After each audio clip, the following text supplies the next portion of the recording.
There's a great new documentary out called The 9 Lives of Ozzy Osbourne. It's produced by Jack Osbourne and directed by Greg Johnston, who was an original producer on the show The Osbournes way back on MTV. And Jack was asked about that documentary, and he had some very fascinating things to say about Ozzy Osbourne's future in music. There have been a lot of different health issues that Ozzy has had. He was diagnosed with a variation of Parkinson's, and he's been unable to perform for the last couple of years. A long recovery due to a fall he had, which dislodged some metal rods from a procedure he had, and now the pandemic has also slowed things down, and he also has to get treatment for this Parkinson's diagnosis that he has. So he's asked in this interview with Collider about the process of making this documentary and his dad's future in music. He was asked by the production company that does the biography documentary series, why not do it with us because we can get the access, talking about Jack Osbourne's own production company.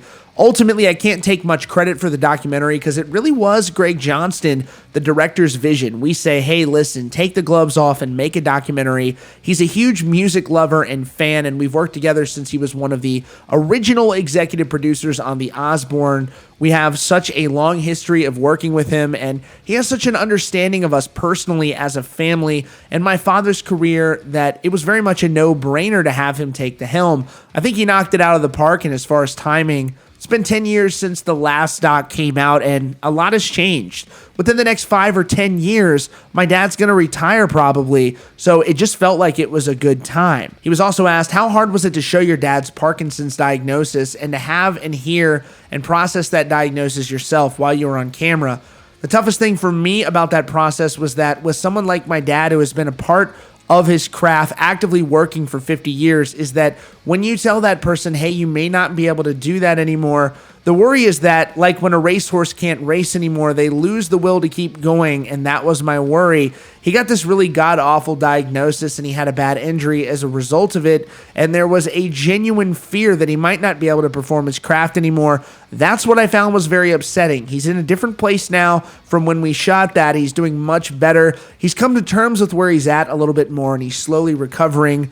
I think he'll make it back out on the road eventually. It's just a really tough thing to face. He had this whole tour planned, and it was difficult for him. It was difficult for all of us because we just saw how hard he was taking it.